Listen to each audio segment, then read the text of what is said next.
Welcome to the Volpe Report podcast, the state's premier public affairs show dedicated to the topics that matter most to Pennsylvanians. I'm your host, Chuck Volpe. Join us now as we speak to this week's guest. The following half-hour show is a paid political program and is not endorsed by this station, management, or staff. The following program is brought to you by Excalibur Insurance Management Services.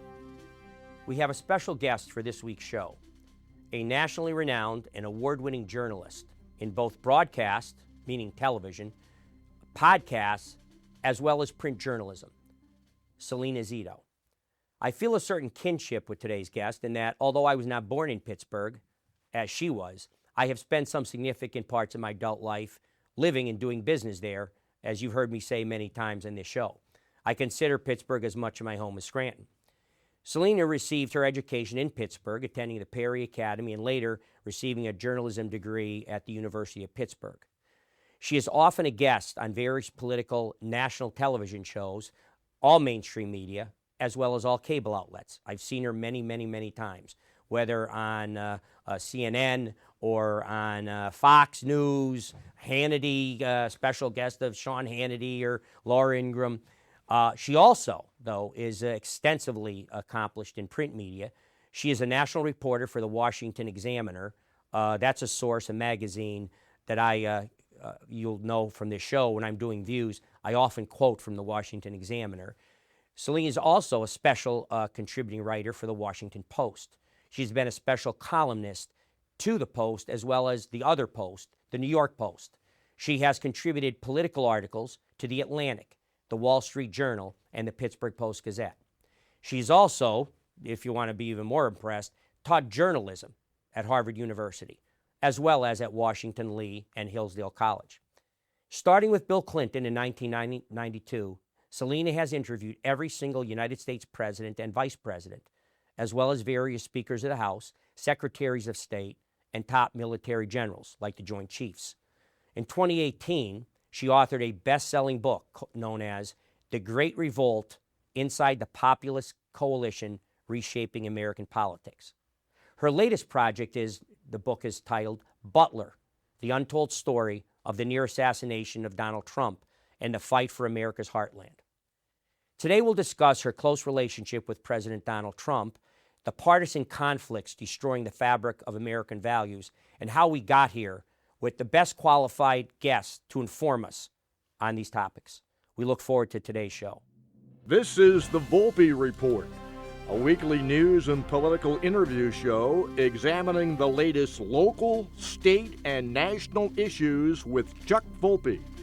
Insightful, informative, controversial, the area's premier political talk show, the Volpe Report. Salena, welcome to the Volpe Report. No, thanks for having me. My pleasure. And it's been one of the great things about this show, Salena, is as I'd mentioned off camera, I was an old trial lawyer. We used to have to prep, obviously, for witnesses at a trial and curriculum vitae and their background and to be intelligent, especially if it's cross-examination of a doctor or something. You kind of had to know as much about that particular subject as them. It's an extraordinary resume, an extraordinary journey of yours. 400,000 miles in a Jeep could be a show all by itself, a kind of a color piece. and that's honestly amazing to me. And I will share with you on a personal note, although I was not born in Pittsburgh, it is my audience knows for 12 years of this show that I consider myself a Pittsburgher as much as Scranton, where I was born. I went to school in Pittsburgh, law school Pittsburgh. A big part of our business is done in Pittsburgh. I've lived there for a significant portion of my adult life. I've lived in Squirrel Hill. Currently, I live at, Pittsburgh, so we have double condominiums at Chatham Center right across from PPG Arena. Naturally, I'm a big Penguins fan and Pirates fan and all that good stuff. So as time is short and you have other interviews to do, let me start with, you have a personal relationship with President Donald Trump. And in the same, it's a kind of a second question, but the same, you were able to predict back in 2016 and presage his election, where everybody else thought no one had a chance. It was almost like the headline with Dewey when Truman beat him, Dewey wins. They'd already it was already a foregone conclusion. You saw it coming and you had that personal relationship. So talk a little bit about that. So I understood that he was going to win two ways. First of all, driving across the country. I only take back roads. I don't know. I don't fly. I don't take the interstate. So if I'm going from one end of our state to the other, I take US 30 or US 22. You're not going to see me, or 6 or 5 or 20. Okay. All of them not only take us across the state, they take us across the country. And so I first saw it in a drive across the Lincoln Highway. And I came back and I was like, that's Michigan, Pennsylvania, Wisconsin, Ohio. If people remember, in 2012 and 2008, Barack Obama won Ohio 2 times. So it wasn't considered a red state by any means. But most importantly, I did a drive all around our 67 counties. And in the back of my mind, because I'm also a data nerd, I knew that Barack Obama had won our state in 2008 by almost 11 percentage points.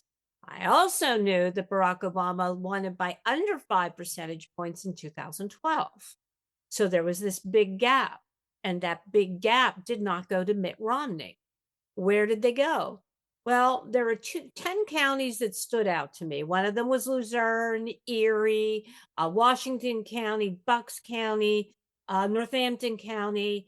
And they stood out to me because had Mitt Romney only won 2,000 more votes in 2012, he would have won our state. But he failed to, because Barack Obama's team did a really good job of not making him the guy that would come and save their jobs. He was basically looked as the guy who would pack up your bag and a box and escort you out, right? And these voters that voted for Obama, they still liked him. They just didn't like his policies. So they're like, I'm just not voting. Barack Obama became the first president in modern political history to have less voters than he had in the first term. Wow.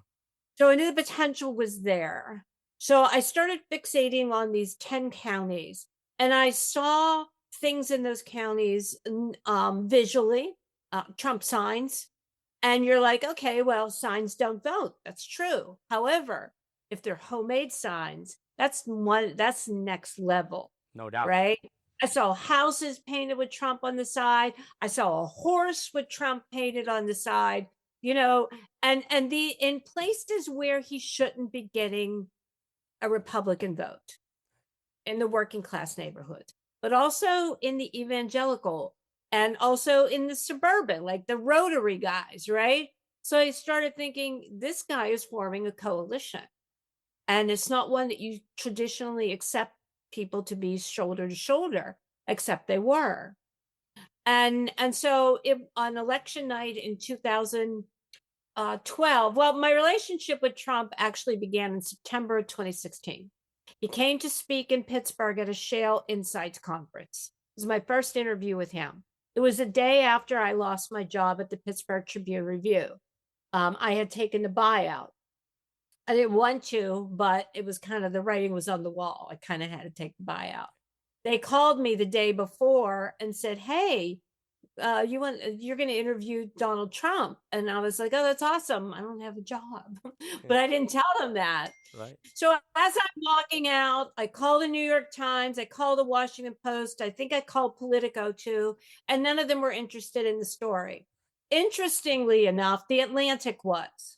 And it was it was in that interview, as I watched him navigate, like I saw him after the interview, he goes, come take a walk with me. And so after the interview, we're walking in the back, like outside the green room before he's supposed to go out in the event.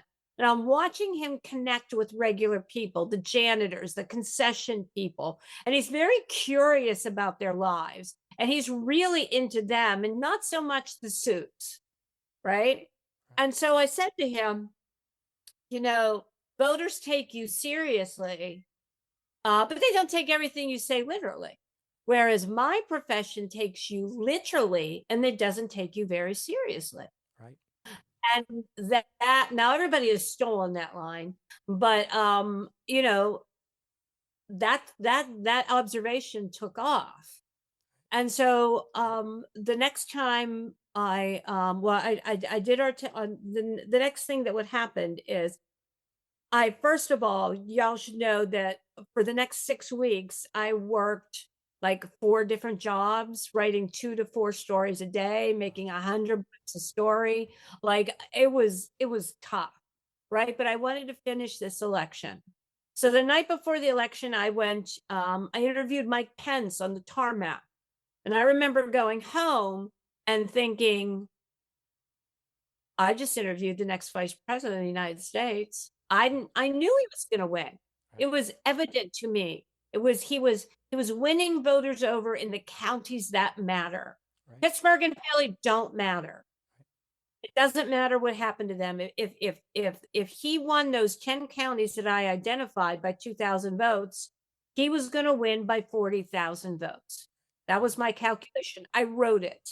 Right. The next morning, it was election day. I watched my counties, all the other reporters. I'm at a Republican event. All the other reporters are watching Pittsburgh and Philly. I watch my 10 counties, close my computer, send it off to my boss before 9 p.m. And he said, "You wrote that he won." I said, "Because he did." Wow. And he said, "Well, it's not even called yet." I said, "The 10 counties that he needed are there."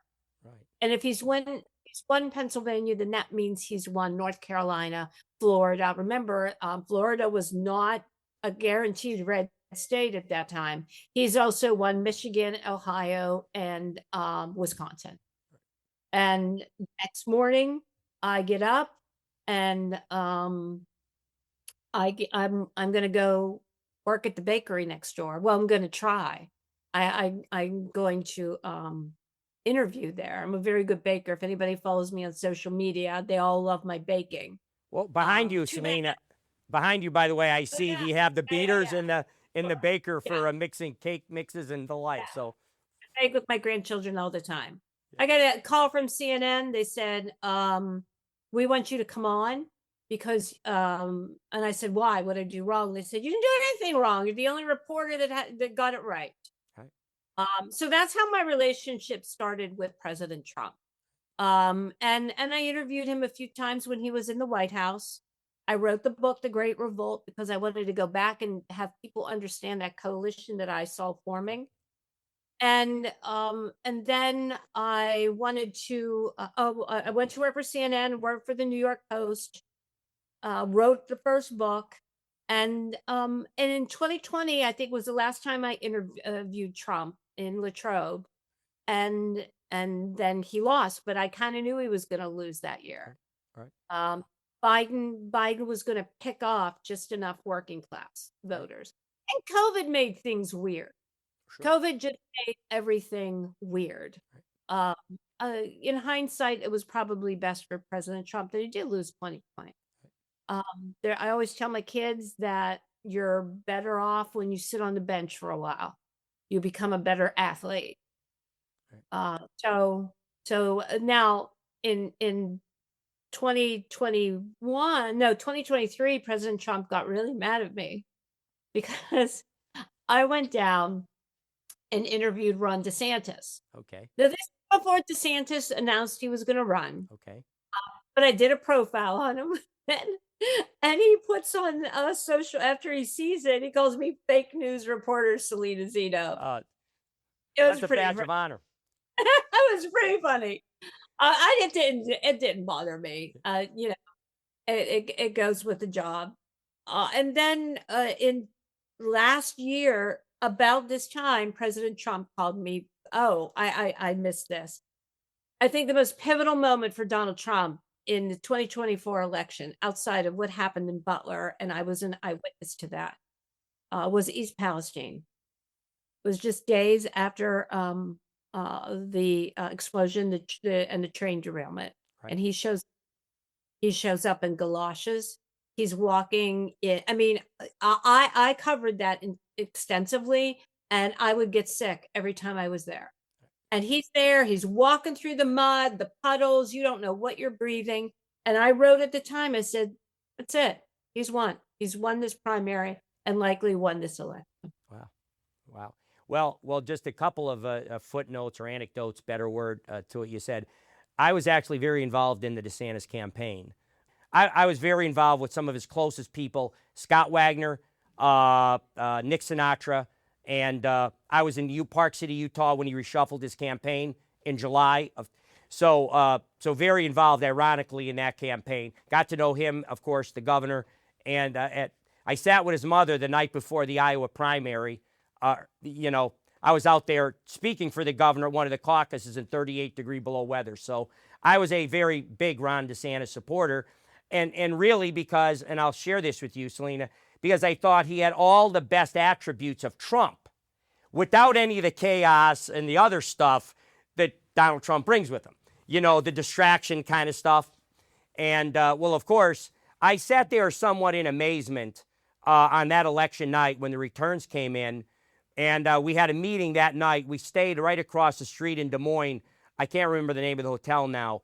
But a few of us met, the top people. And Nick leaned over to me and he said, Chuck, it's over. He said, you have inside information, Nick? He said, yeah, he'll announce probably in the next week that he's withdrawing. Of course, on the stage, he just said it's on to New Hampshire from Iowa, but we all knew it was over at that point. That's just a footnote to your story.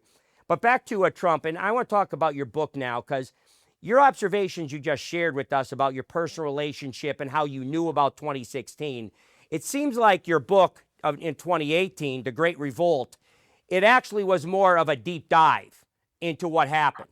And how does Donald Trump, for example, to bring it all the way fast forward, how does he get, look, I was a Democrat my whole life. The Democratic Party was the working class party, the middle class party. It was their birthright. How does Donald Trump take, and it was Donald Trump, it's a personality thing, Salena. It wasn't the Republican Party writ large. It was Donald Trump took the working class and middle class and made it his own, and now the Republican parties. The inroads among African Americans, Hispanics, all of the demographics that you would never think a Republican candidate could do well, he has now made his own. He's reshaped the parties, if you will, in this great country. So I want to talk, though, about you, again, predicted in your book in 2018, the changing coalition, the mass migration that took place ultimately in the win in 2024. So talk about your book, The Great Revolt. So, look, this coalition was ready to be taken. It was ready for someone to, meaning this coalition of suburban voters, of college-educated voters, of minorities, of working class, was ready to have someone take them over. It already formed. He is the result of it. He actually didn't create it. He is the result of it. Right. It's a pressure. And here's where it comes from. It comes from our cultural curators. What do I mean by that? Legacy media, big media, corporations, institutions, academia, Hollywood, and to a lesser part, the NFL's kind of corrected itself a little bit.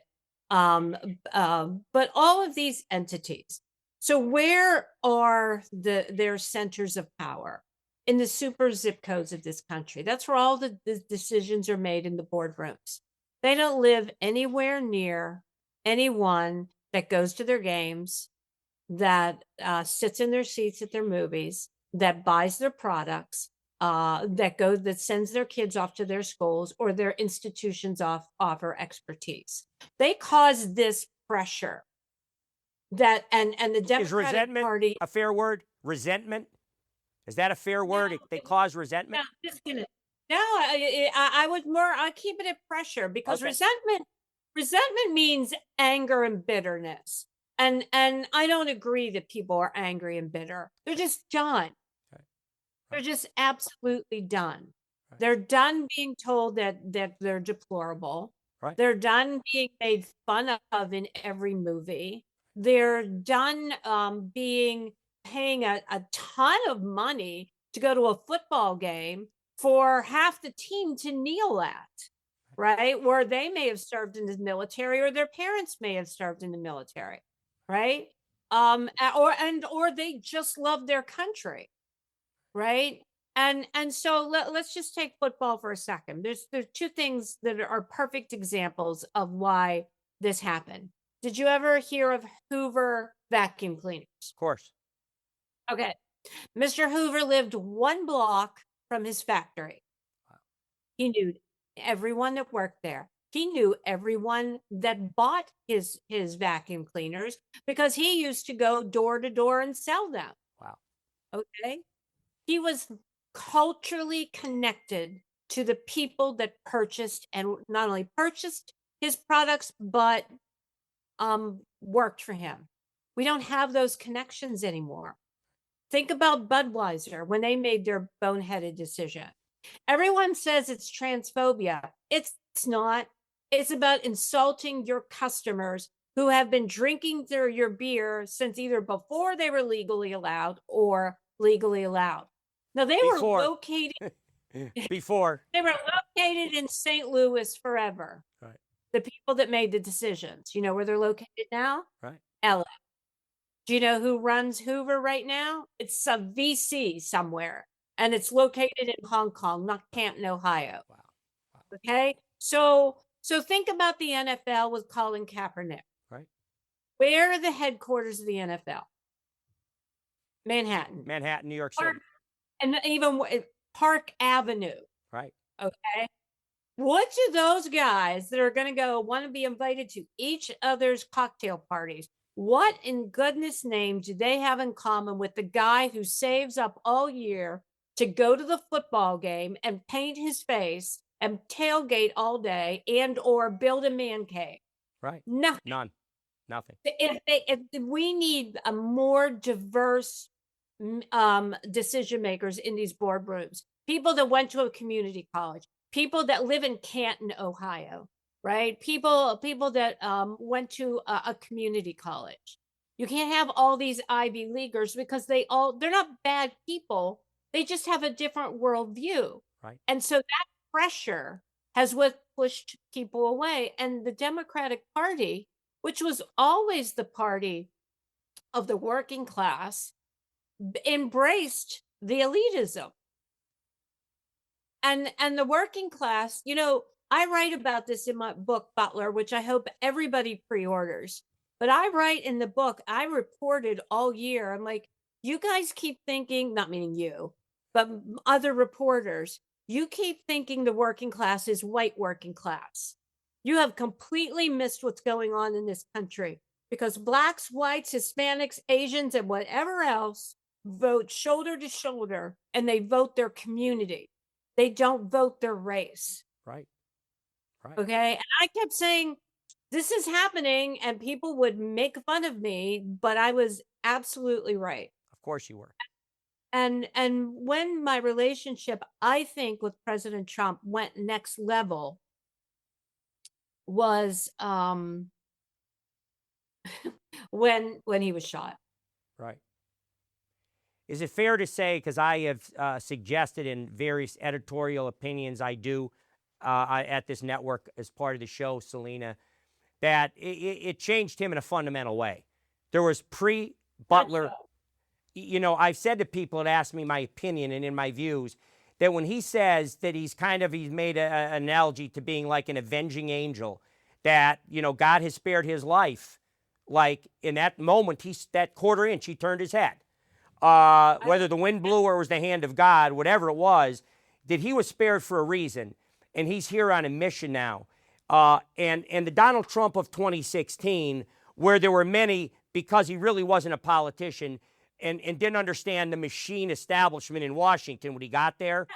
Now, all of a sudden, he's like above the machine. He's there in a moral crusade to change what's been wrong with our country and do what's right, like he is on a mission from God. He said as much. Is that a fair assessment? Yeah. In the book, there are some, it's called Butler, there are some heart-pounding moments where people will find out where I was, why I was where I was, why I was so close to him, why I saw and I heard everything. And the next morning, the first thing he did, like dark 30 in the morning, is call and say, "Are you okay? Oh. Is your and my daughter was with me. She's a photojournalist. He said, "Is your daughter okay?" And we proceeded to have 12 conversations that day. Very Wow. powerful, very emotional. And I think people will see something different. But beyond that, I continued to interview him several more times throughout Pennsylvania. I think it was 12 more times. And there's some funny moments, like when he chases me around with hairspray, because he always says I have the best hair in America. I can, yeah, I second that. But there's also some very powerful moments. But also, just my coverage of it was, I don't fly, I don't take highways, I stick to the back roads, state routes, U.S. routes, where you really get a very granular understanding of what's happening. Right. Well, Salena, you only have 3 or 4 minutes left in the show, and it works with your exit time perfectly. In that time, I'd like your take on what you see from the Democratic Party, because I swear I'm looking at Rod Serling's The Twilight Zone. I'm trying to make sense of Senator Van Hollen going to show support for an El Salvadorian gang member when he has never even called his own constituents, the mother of the slain woman with 5 children. And there's President Trump with her in a photo op, and he's with the gang member down in El. Can you make sense of what the Democratic Party, what road they're on, into what destination? Because I can't make that out. Oh, well, nobody can, including themselves. It's a mess. And the ones, the Democrats that are maybe the kinds of Democrats that you and I grew up with, right? That was certainly my family. My dad was a Teamster. My grandfather was a Teamster, Italian immigrants, right? You're born Catholic and a Democrat. That's it. Right? But in fact, where you live in Chatham Square, that was where my grandparents' house was in the Hill District when they first immigrated to the. Right.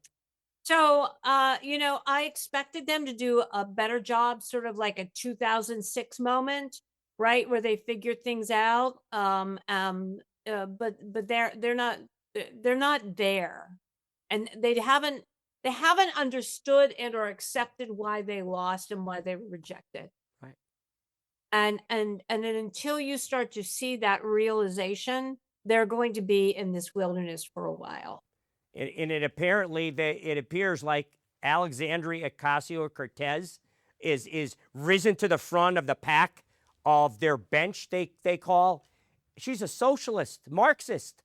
That don't have to be. That's where the party is right now. Yeah, no, there's no question about it. Well, Salena, again, thank you so much for your time. Deeply appreciate it. If I can, when your book comes out, I like to promote. Chris Christie was on this show right after he dropped his book. Dave McCormick was on this show right after he dropped his book. I hope to get you back when your book drops to promote it. I hope I wasn't boring. You were wonderful, Salena. Thank you so much. Have a good day. Bye. Bye-bye.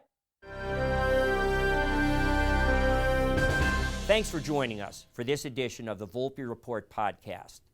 Be sure to visit our YouTube and Facebook pages for upcoming episodes.